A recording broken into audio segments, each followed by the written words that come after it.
Today's sponsor is Warlock Sanctum Games, professional GMs for hire. Please check them out in the description below. This is the Awkward GM Corbin, and today we put down our swords and spellbooks and pick up our revolvers and Necronomicons. Based on the writings of H.P. Lovecraft, Call of Cthulhu is an RPG with a reputation for killing player characters. It is themed around elder gods and creatures whose mere appearance can shatter minds. Campaigns are often set in the 1920s, but the rules are compatible with most other time periods. It is currently in its 7th edition.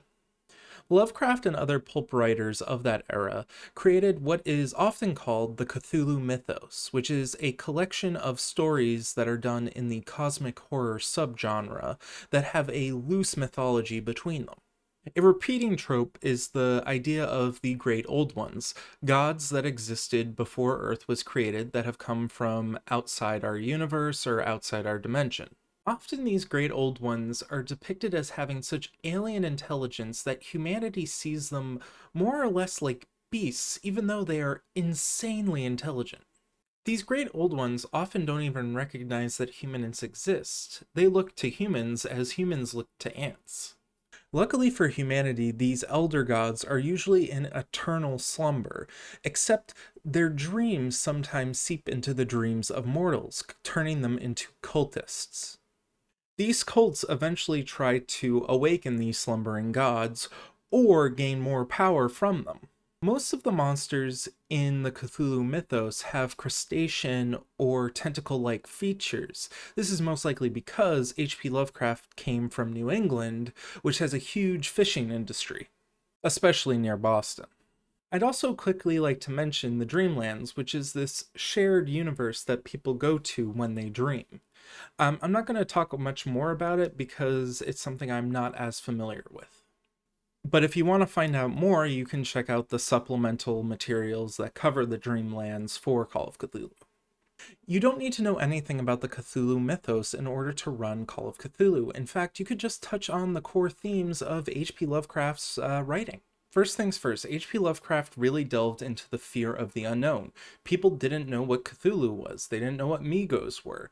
Therefore, they didn't have the same understanding that they would for something like vampires or werewolves.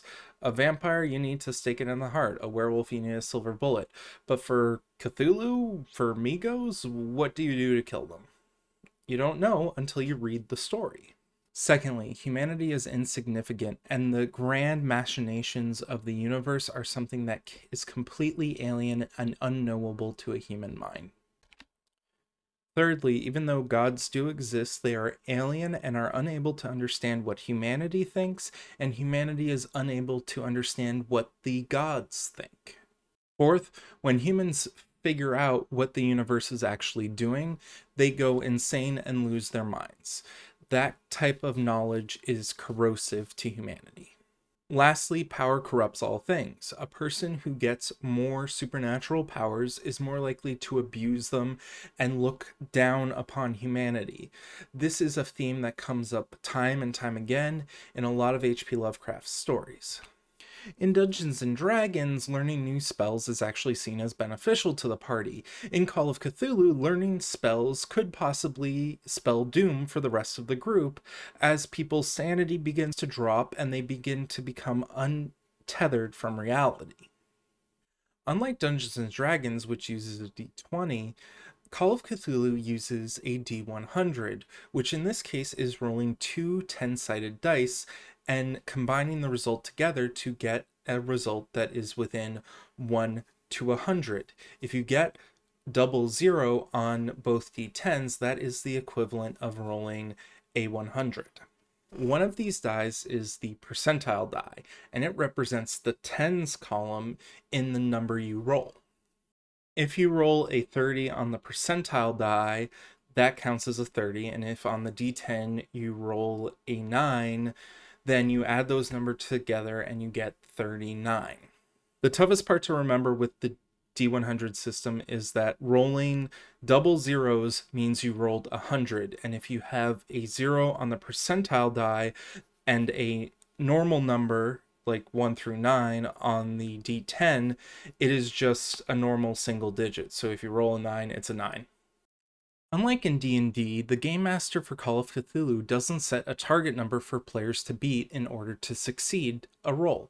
Instead, the GM tells the player if the task is normal, hard, or extremely hard difficulty, and the player then knows they have to either roll equal to or under their skill number, half their skill number, or 1/5 their skill number to succeed, respectively. You get a critical success on a roll of 1. You get a critical failure on a result of 96 to 100. All other dice are really just used to calculate damage or how much sanity damage you take.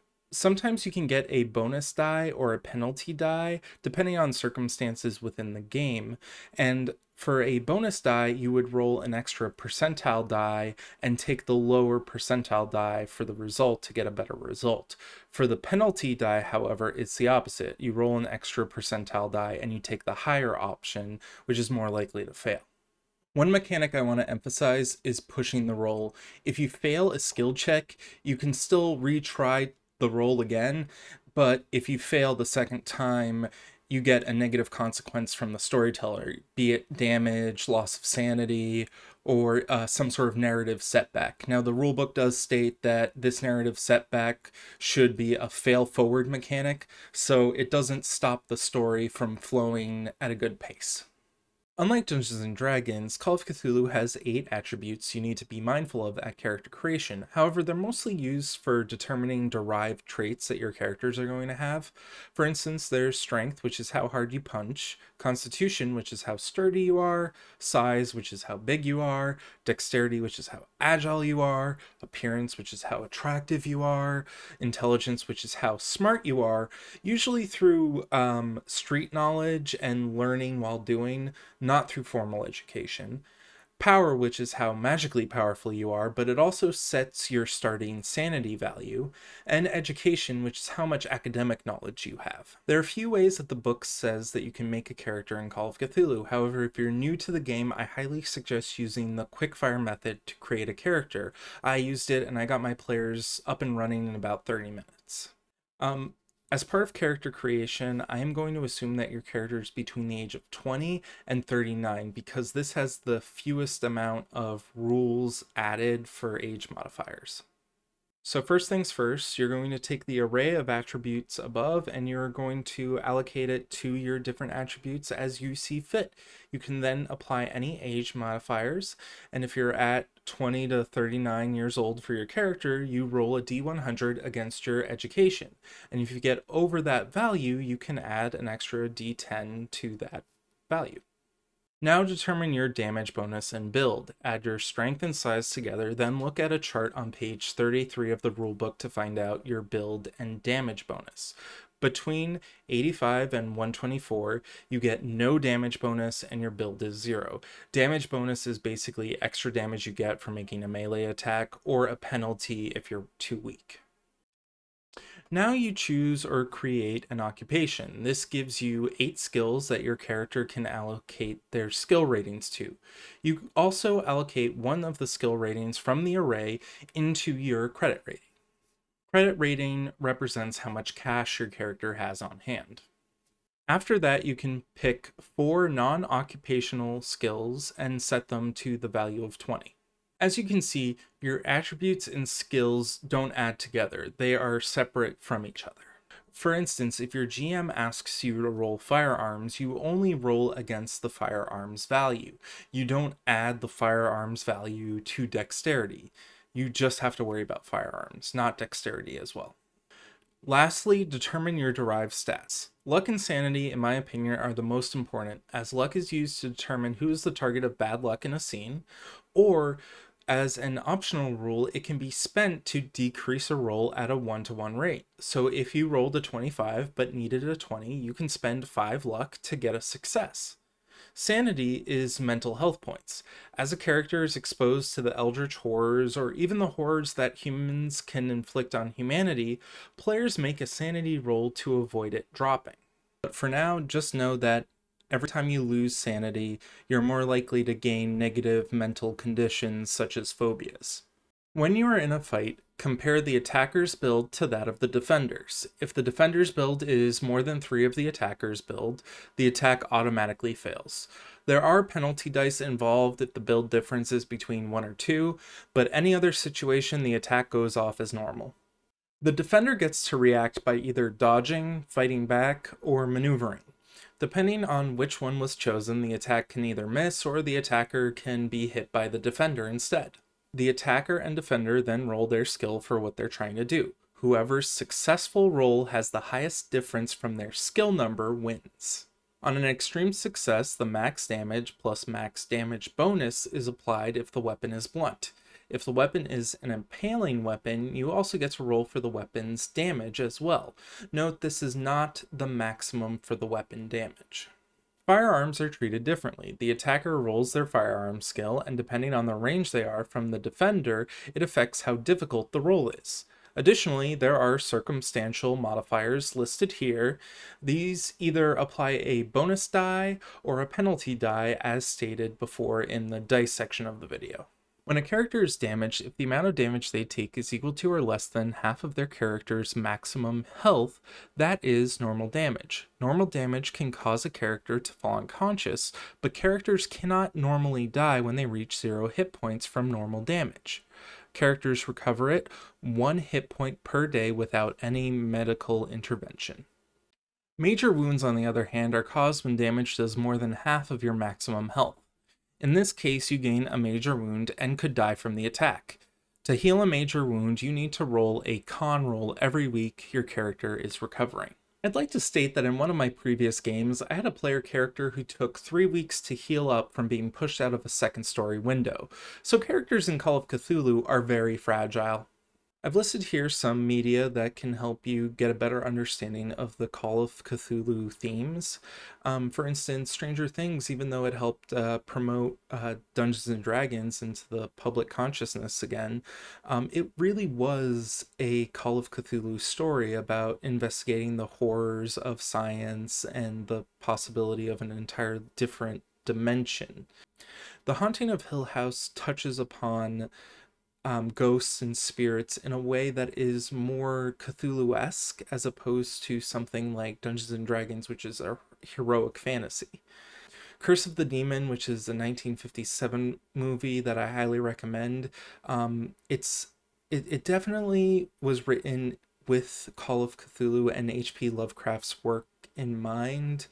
The only thing is that there was some executive meddling where the titular demon wasn't supposed to show up, but the executives wanted a bankable and merchandisable monster like Frankenstein or the Wolfman, so they inserted during the editing process this puppet demon. In the original draft, the director didn't want that monster to even show its face. Additionally, Digimon Season 3, not many people know this, or at least not many people outside of the Digimon community know this, but the writer and creative director for that season was very much involved in writing Cthulhu-like stories in Japan. And as such, that series leans into a more eerie theme than the others do. And also BioShock 1, great game for Cthulhu Mythos, as it does have a lot of under-the-sea iconography. Here's some tips if you want to run Call of Cthulhu. Number 1, you do not need a bestiary or a monster manual.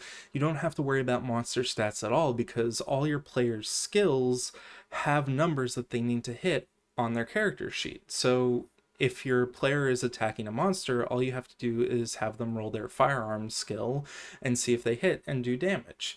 You just really need to figure out how much health points the creature is going to have. You don't really need to figure out anything else. Additionally, if the players are attacked and fail a dodge roll, you can just throw some damage at them and say, oh, you take 3 points of damage, or you take 5 points of damage and it's a major wound. Number 2, don't worry about the Cthulhu Mythos. When H.P. Lovecraft wrote his stories, no one knew what these creatures were. So you can do the same. Come up with a creature that your players haven't heard of and see how they react to it. The player characters are going to be fragile, both physically and mentally. You're not playing Dungeons and Dragons here. This isn't a heroic fantasy. This is trying to survive a cosmic horror situation. One thing I've learned since playing Call of Cthulhu is that players should probably have a backup character just in case they need it, especially when a plot is time sensitive and you need things to get done before a certain event happens. The players can't be waiting around for another player to get out of the hospital before tackling the big bad evil guy or something. So have your player have an extra character sheet lying around that is like a deputy or a friend or even a partner that can take the reins when their main character is incapacitated. The fun for Call of Cthulhu for me really comes from surviving the terrible world instead of defeating it like in Dungeons and Dragons. In Call of Cthulhu, you're very much investigating things and trying to use your wits to survive. How I started with Call of Cthulhu, I ran the Haunting module that is for free online. I'll have a link in the description below to it. I highly suggest bringing your players into an unfamiliar city or town. This way, your players get this eerie feeling like they don't belong and are outsiders brought into this world. One of the things that you can lean into is that the locals know more than what the players do, but won't talk to them because they are considered outsiders to the town or city.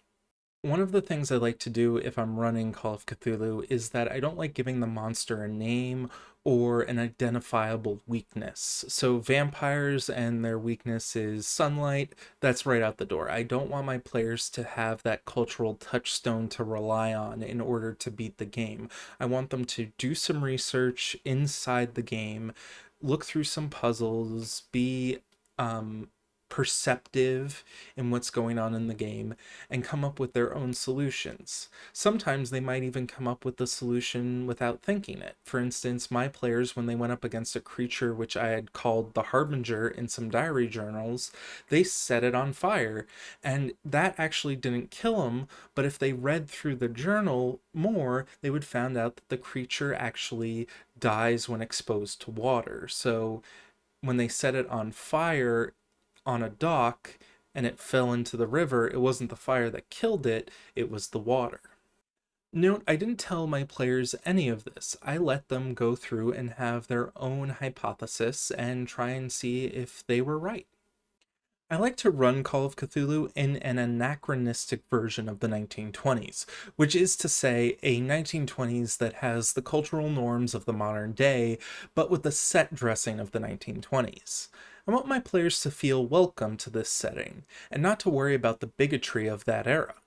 While H.P. Lovecraft did birth the creation of the Cthulhu Mythos, it can't be understated how xenophobic and classist his writing was, even for the era.